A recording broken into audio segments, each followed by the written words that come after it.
નમસ્કાર. નમસ્કાર ગુરુજી. શમાઉન શું તારી બેડીમાં માગશે? આવોરા. બેડીને ઊંડા પાણીમાં લઈ રે, પછી તમે 5000 મસીઓ ગરિયારું લાખો. ગુરુજી, અમે તો હારી રાત મહેનત કરી પણ અમને કાંઈ ના જડ્યું. પણ જે તમે કહો છો તો અમે ઝાડ લાખાશા. યાકોબ, યોહાના,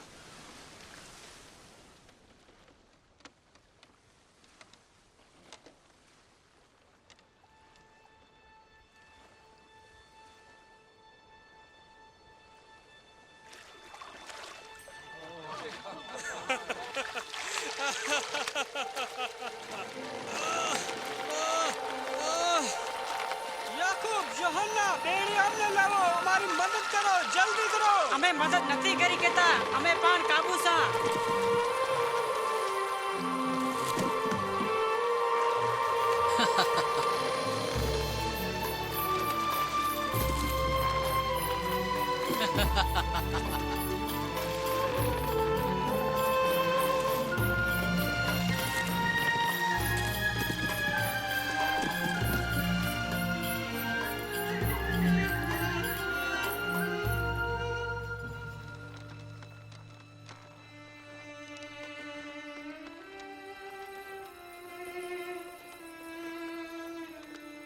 મૂકનેથી જતા રહો પ્રભુ.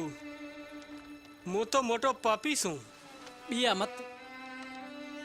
આજથી કરીને તું મનખાને બચાવીશ.